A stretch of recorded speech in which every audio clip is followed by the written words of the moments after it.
नमस्कार दोस्तों, स्वागत है आपका ग्राइंडिंग सक्सेस चैनल पर। आज इस वीडियो में हम भारतीय राज्य व्यवस्था के बारे में पढ़ेंगे। भारत के उच्चतम न्यायालय का उद्घाटन 28 जनवरी 1950 को किया गया था। जो भारत का जो सर्वोच्च न्यायालय है, सुप्रीम कोर्ट है, इसका उद्घाटन 28 जनवरी 1950 को किया गया था। ठीक है। और जो भारत में न्यायालय की व्यवस्था है वो न्यायालय की एकल व्यवस्था है, जिसे भारत सरकार अधिनियम 1935 से अपनाई गई है। तो जो भारत में न्यायालय की व्यवस्था है वह एकल एकीकृत न्यायालय व्यवस्था है। तो एकल व्यवस्था से क्या मतलब है? तो जो भारत में न्यायिक प्रणाली है वो पूरे देश में एक ही न्यायिक प्रणाली है। ठीक है, जो पूरे देश में लागू होती है। इसमें देखिए, आप सबसे ऊपर सुप्रीम कोर्ट है, जिसे सर्वोच्च न्यायालय कहा जाता है। इसके बाद इसके अधीन सभी हाई कोर्ट और उसके बाद अधीनस्थ न्यायालय। ठीक है, अधीनस्थ न्यायालयों में जिला न्यायालय वगैरह आ गए। ठीक है, तो सुप्रीम कोर्ट सबसे सर्वोच्च है। इसके अधीन सभी हाई कोर्ट और अधीनस्थ न्यायालय, जिन्हें जिला न्यायालय कहते हैं। ठीक है, तो सुप्रीम कोर्ट सबसे सर्वोच्च है। और भारत में जो न्यायालय की व्यवस्था है वो एकल एकीकृत व्यवस्था है। ठीक है, जिसे भारत सरकार अधिनियम 1935 से लिया गया है। आगे देखते हैं। इस समय सर्वोच्च न्यायालय में, सुप्रीम कोर्ट में 34 न्यायाधीश हैं, जिसमें एक मुख्य न्यायाधीश और 33 अन्य न्यायाधीश है। तो देखिए, यहां से क्वेश्चन बन जाएगा, बताइए सर्वोच्च न्यायालय में, सुप्रीम कोर्ट में न्यायाधीशों की संख्या कितनी है? तो न्यायाधीशों की संख्या 34, जिसमें से एक मुख्य न्यायाधीश है, और 33 अन्य न्यायाधीश है। ठीक है, एक मुख्य न्यायाधीश और 33 अन्य न्यायाधीश। न्यायाधीशों की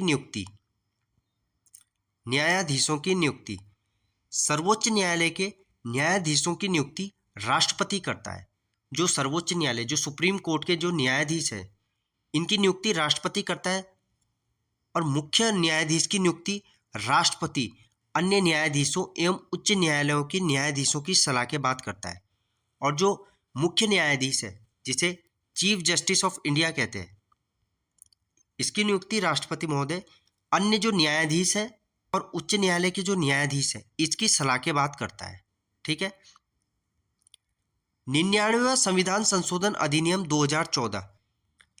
99वां संविधान संशोधन अधिनियम 2014 और न्यायिक नियुक्ति आयोग अधिनियम 2014 में सर्वोच्च न्यायालय और उच्च न्यायालय के जो न्यायाधीश हैं, इनकी नियुक्ति के लिए जो कॉलेजियम प्रणाली बनी हुई थी, उसको एनजैक से प्रतिस्थापित कर दिया गया था।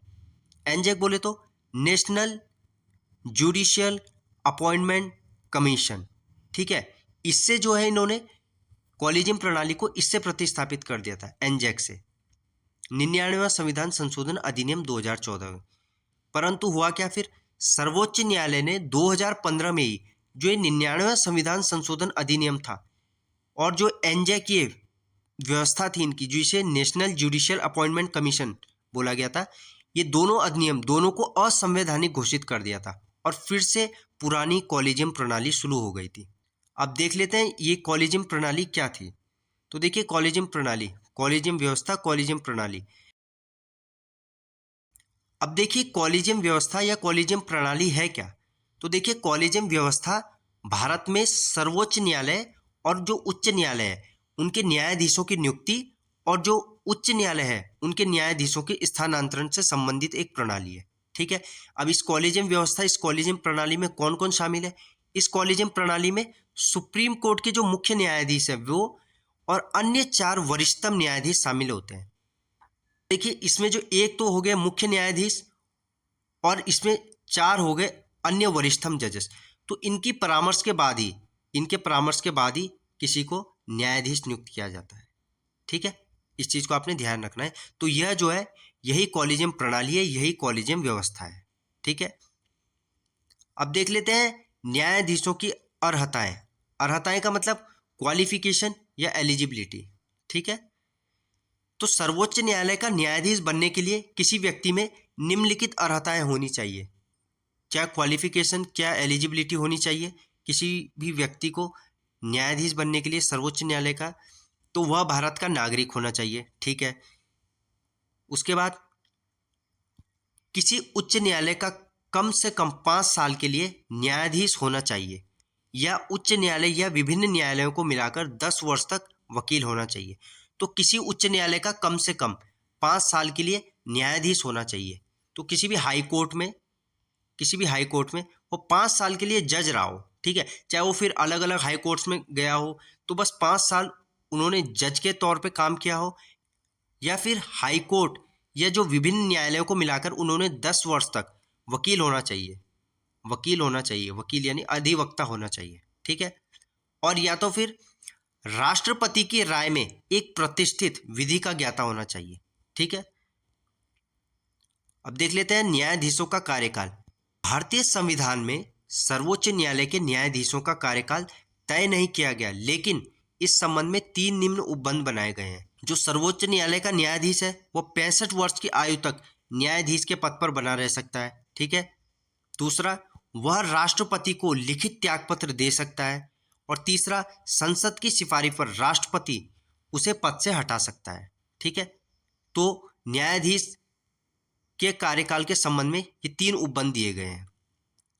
आगे देखते हैं न्यायाधीशों का निष्कासन। न्यायाधीशों के निष्कासन से निम्नलिखित बातें कही गई हैं, जिसमें न्यायाधीश जांच अधिनियम 1968, न्यायाधीश जांच अधिनियम 1968 सर्वोच्च न्यायालय के जो न्यायाधीश हैं को हटाने के संबंध में महाभियोग प्रक्रिया के बारे में बताता है। कौन सा? जो न्यायाधीश जांच अधिनियम 1968 सर्वोच्च न्यायालय के न्यायाधीशों को हटाने के संबंध में महाभियोग प्रक्रिया के बारे में बताता है। अब सर्वोच्च न्यायालय के न्यायाधीश पर महाभियोग की प्रक्रिया कैसे होगी?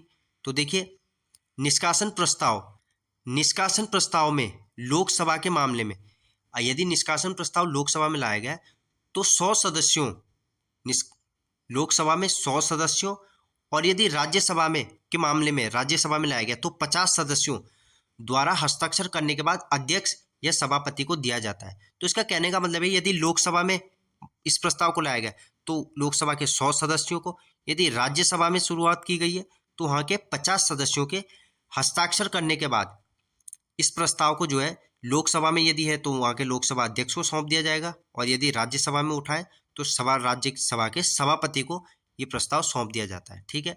अब उसके बाद की क्या प्रक्रिया है?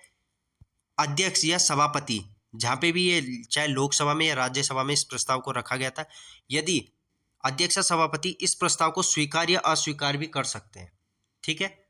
वो स्वीकार भी कर सकते हैं और अस्वीकार भी कर सकते हैं। इसे स्वीकार कर लेने के बाद अध्यक्ष या सभापति इसकी जांच के लिए 3 सदस्य कमेटी गठित करते हैं।